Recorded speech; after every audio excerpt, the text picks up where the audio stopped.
Hello and welcome to the basics of Kerbal Space Program. This is just going to be a short series showing you first of all just the absolute basics of the game, then moving on to slightly more advanced stuff, and eventually getting out to interplanetary space. Should be fun. Now usually the game is much louder than this. I've turned it down a lot. And in this game, you fly spaceships, and well, most of the time, this is what ends up happening to them, except there's a lot less left of it, let's just say that. So I'm just going to go on my old world. So here we go, here's the Space Center. We've got a space plane hangar for, funnily enough, building space planes, vehicle assembly building for building vehicles, well, building spaceships, the launch pad, and the tracking station. I might as well start with the tracking station while I'm here. It's not particularly important, but basically, as the name suggests, you can track all of your stuff. So, like, say I've got debris in orbit, I've got a little base landed there, I've got a rover up there, I've got a satellite there, then you can go further out, and I've got, here's the moon, I've got a space station there that I'm building. Space stations are very tiring to build, but it's really satisfying. Another satellite, two rovers, and a lunar base habitat. There's a bunch of debris. There's another moon called Minmus. By the way, the planets in this have different names. So this is the equivalent of Earth, except as you can probably tell, it's not Earth. It's a planet called Kerbin, which is, it's just called that in the Kerbal system, I guess. And the moon is called Mun, or Mune, or whatever, it's what, M-U-N. And then the other moon is Minmus. And we go out, and we've got pretty much the equivalents of other planets. We've got, like, Gilly, not Gilly, Gilly's a moon, Eve, Moho. I've got loads of stuff there, you can't tell. That's Duna, which is the equivalent of Mars.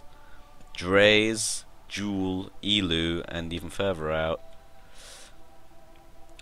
Oh no, wait, that was Elu. Never mind.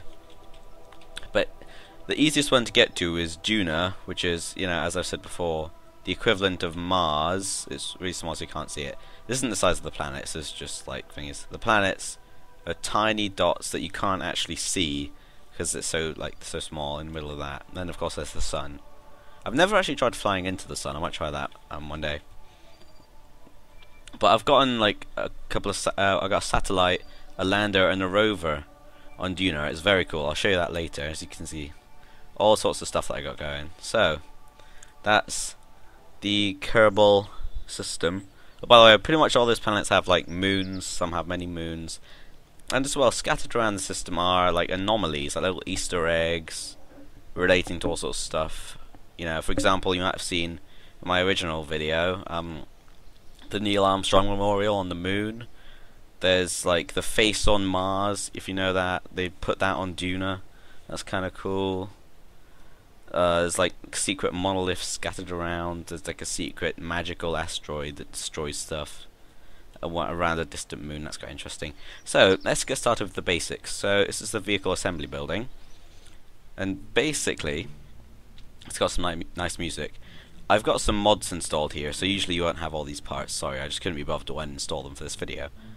Basically, it'll just basic concept. You start with a command pod of any sort. Say this one. This is just a small one-man pod, and there are so many different parts of all sorts. So how about, say, I'll just get, a longish fuel tank with a thruster. So there we go. This won't really get us anywhere, but it's a start, and I'll get a little parachute on top. So we'll launch a little way up into the atmosphere, then just drop back down. Actually, as well, if you know anything about, spaceflight in general, you know that there's like staging and stuff. So, there'll be like the original like section of rockets, they'll fire up, they'll break off, and the next section will fire, then they'll break off, and the next section will fire. I'm doing the hand motions here, but yeah, and so on. Also, actually, I'll just add some winglets. Those are way too big. This will be fine, and I'll add 3 of them. Ooh. There we go. There's our basic ship. Not very interesting, and it is very small, but it'll have to do. So we're just going to launch this, and ooh, yeah, that happens. Don't worry about that. Now, this game does require a decent amount of RAM, and it's really recommended that you get 64-bit. If you don't get 64-bit, you're going to need quite a bit of RAM, because every time you load in, this thing has to render an entire like solar system with things that are huge distances apart and ginormous sizes. So yeah, so there's a lot to render. It's just my little ship. So I'm just gonna fire. Actually, I'm gonna start. There we go. The engine started. It makes that weird noise. However, I haven't throttled up yet, so I'll slowly throttle up. Actually, I'll turn SAS on, which sort of keeps it pointing straight.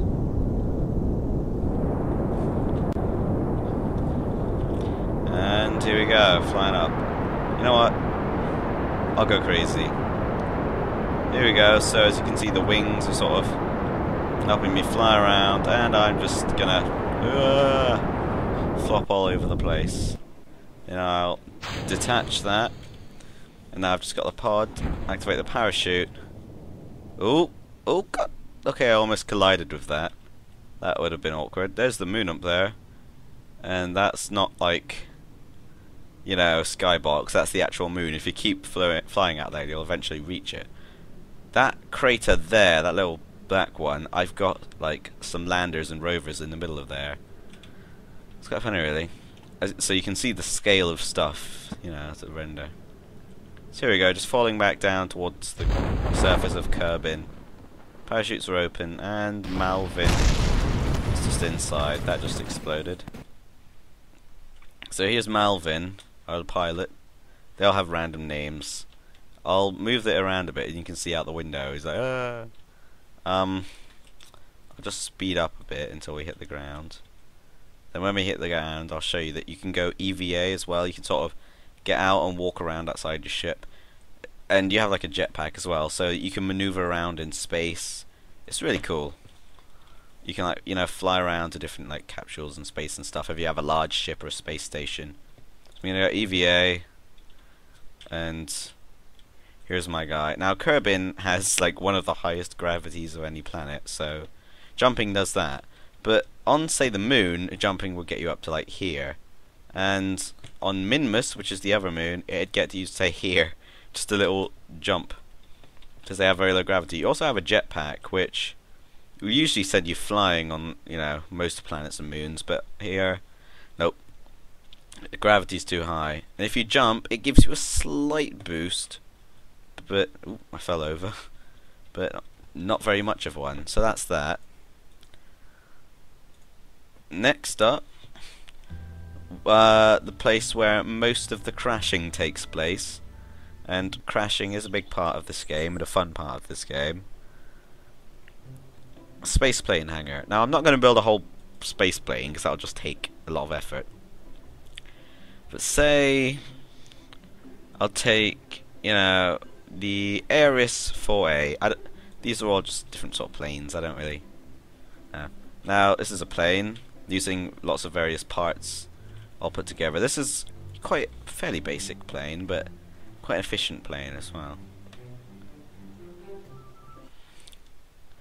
And actually, like, taking off in a plane is the hardest bit, and probably I'd say about 80% of the time, if it's a plane that you've built, it's probably not going to take off. I mean, this is a stock plane, so it's probably about a 50% chance that it'll crash on a one-way. But yeah, so I'll disable this engine because that's like, no, that's a great big no-no. And then these are the jet engines. They They don't work the same as rocket engines. They need air. They need to intake air to work.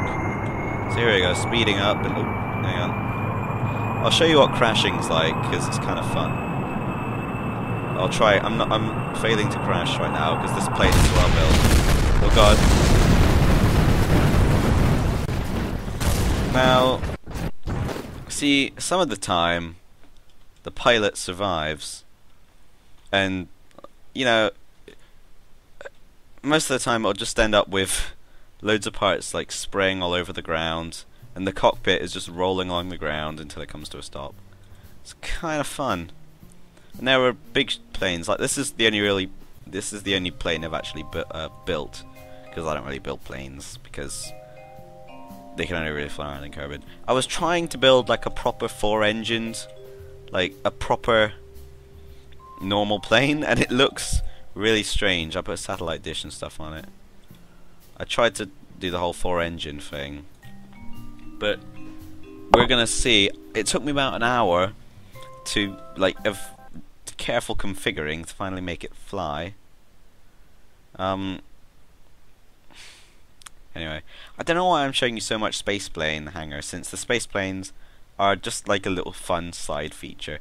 I guess you could build one, stick it on the end of a rocket, and then fly it to another planet and fly your plane around there, although, you know, that'd be a bit difficult. So here's our 3 guys. This is quite a big cockpit. James, Free, and John Gunn. They all have the same last name, Kerman. Also, they have green skins. I'm pretty sure they're aliens, but oh well.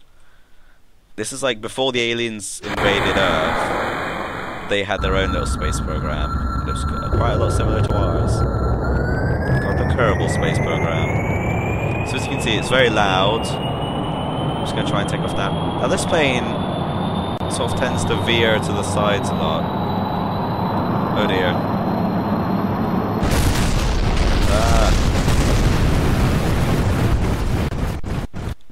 Something's flying off there.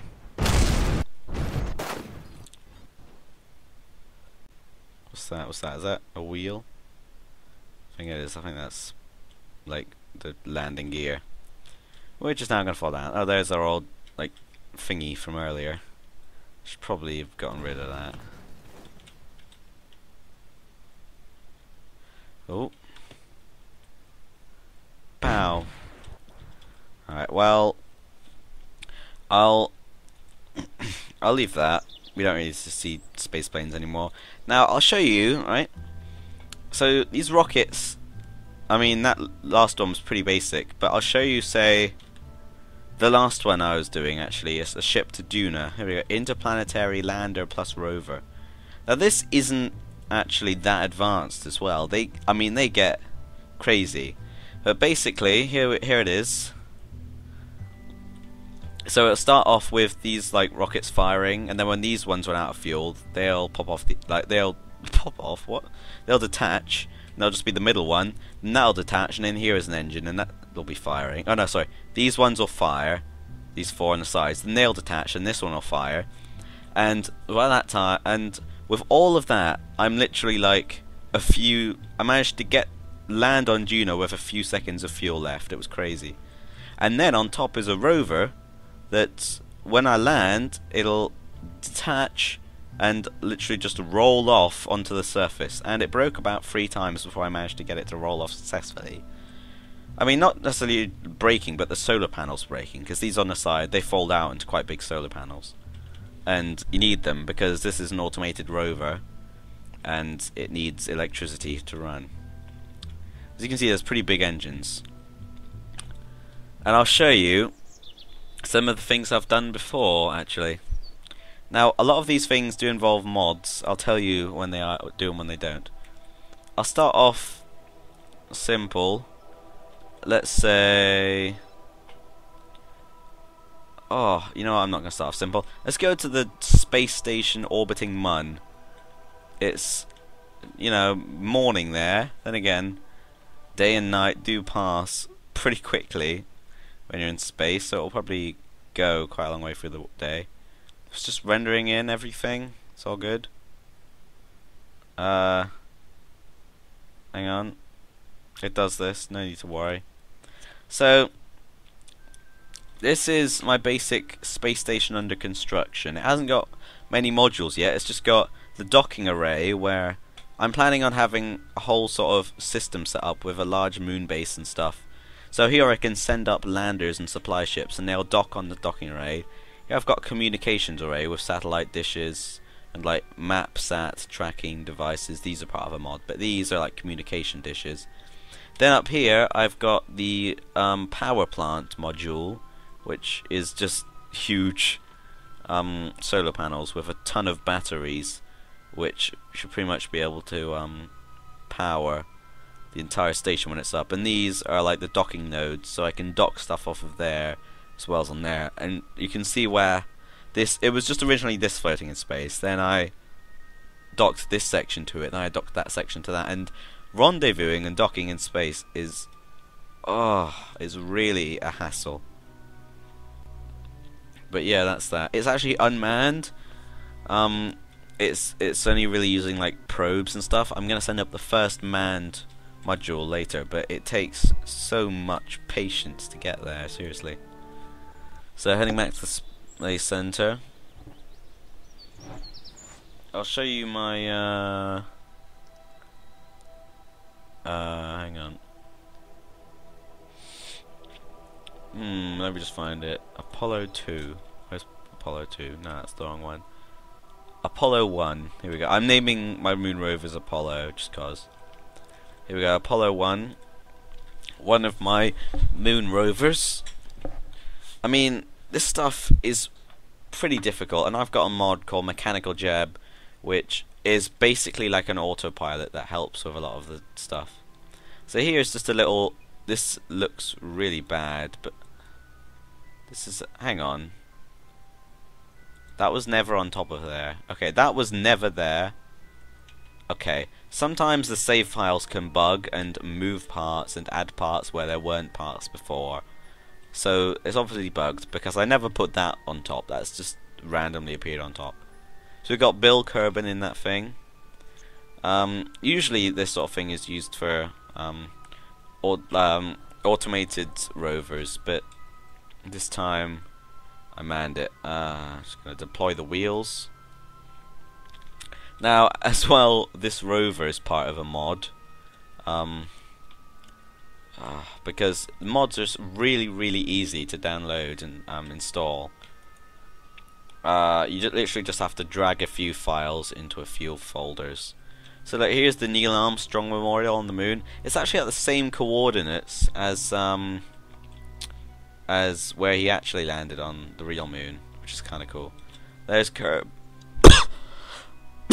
sorry, there's Kerbin up there. This is the place where I sort of half crashed that ship on my last video, but since then the game's updated a lot.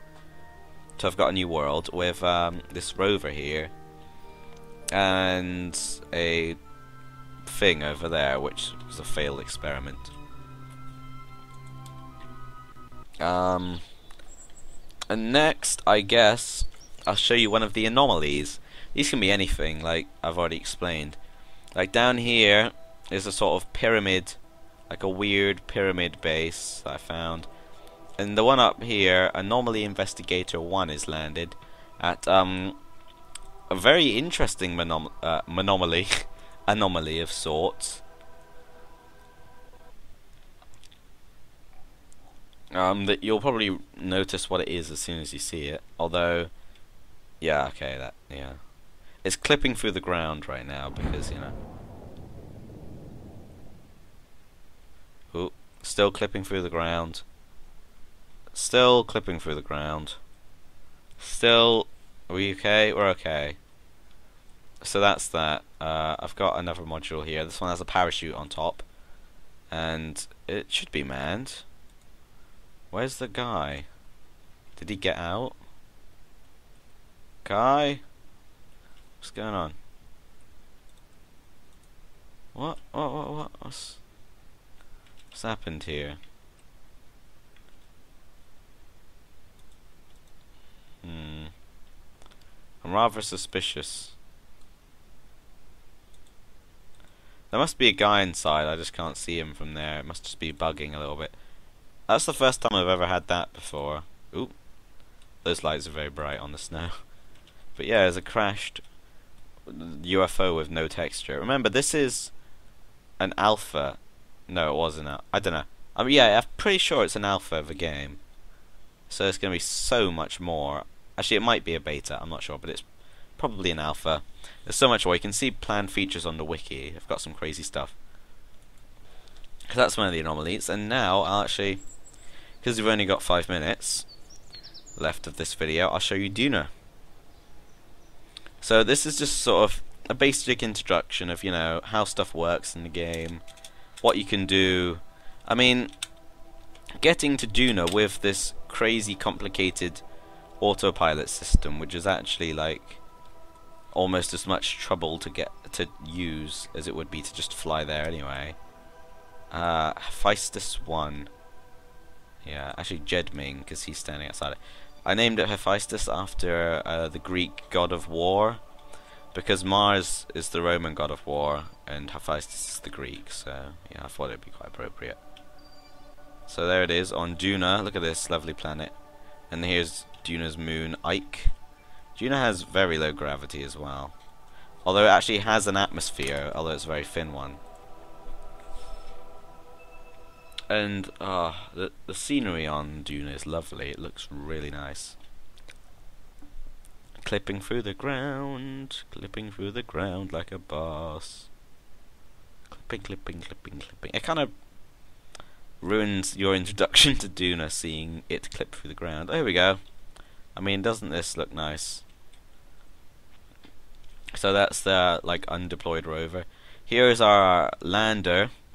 And this is the lander that I showed you in the hangar actually, and it landed with like a few seconds fuel left, hardly any fuel at all.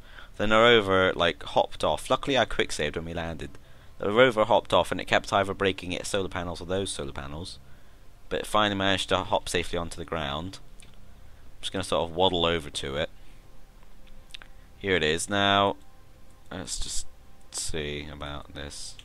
Can't see how much power it's got. However, it probably has none, so I'm going to get this guy, because if it has no power, it can't do anything, and it needs solar panels for power, and it can't extend its solar panels if it doesn't have power. So I had to get this guy to get out and do it manually. As you can see, you can jump a lot higher on this, and you can actually jetpack as well. Although the jetpack like only just lifts you up. Whereas say on the moon, like you can jetpack and you will just zip across the landscape, and it's very dangerous because you'll probably end up crashing into the ground and literally exploding. So there we go. I'm just going to climb back up into the lander. This is a like deployable automatic ladder, by the way. I'll show you that. That's kind of cool. It just sort of slides inside, and then I'll extend it again. So here we go, I've boarded. I'll show you disabling the landing gear. I don't know why, but you know, I thought it might be interesting. Here we go, that's kind of cool. And then they go back out again. My brave I almost said entrepreneurs. No, my brave adventurers probably won't be too happy about me doing that. I'll switch to the rover. Now, it wasn't working last time I tried it. I'm not sure why that was. I never figured it out. Hopefully it'll work this time. Here we go, it's driving. Look at that. A fully automated Mars rover. I just called it that. I called the lander Hephaestus 1 and the rover Hephaestus 1 rover because, you know, it came with it, so I thought it would be fitting. And as you can see, we're all the way out here in the middle of a crater. Now, I landed here because I thought there was an anomaly here, although it was on like a really sort of bad map, a satellite drawn map using this mod. Actually, it's not very bad, but the map had only been half scanned, and all I could see was like a haze and what looked like this shape of a crater, and it had an anomaly in the middle because there's a big red dot where the anomalies are. However, it could have been a completely different crater that looked like that. That's not even a crater. It's just a dip in a valley thing. It could have just been anything that looked like that, so I could have landed in the wrong place. However, I'll find it eventually. And here I am. As you can see, it's quite a small planet. I mean, it's a very, very small planet. It's probably the smallest planet, but I have no idea. So here we go. Isn't this cool? I mean, look at that horizon. That is a lovely horizon. Where's the sun? Sun is blazing hot from here. We're roving around the surface. There's Hephaestus 1 over there. Ah, I love this. It's so fulfilling. It's so satisfying when you get here and you just think, oh, all this effort. So much effort went into building and perfecting the lander, and then getting here and landing. I think about 3 times I crashed, and each time I sort of tweaked stuff on my lander, added a bit here, got rid of a bit there, and I mean, it was the fuel that was the biggest problem, because you need so much fuel to get there. It's ridiculous. But I finally got it, and just landing and getting the rover off felt amazing. Look, to the moon. Huh. I mean, this is designed for moon roving, but really it works on any planet. So that's amazing. As you can see, this is like our final stage, and look how much fuel we have. Hardly any. I might just purposely try and use it all up now. I'm firing really low. If I like fired full, I would just run out instantly. This is firing really low because this planet has very low gravity, and I really, really don't want to crash. Ooh, okay. Slowly land. Oh god, I saw some strain on the legs there. I'm purposely trying to run out of fuel so that I can never accidentally, while I'm using this, fire up the thrusters, fly a little way, run out of fuel, and then just crash horribly. You can't actually see it firing because the little, well, you can, but the little flamey bit sort of comes a little bit under the engine, so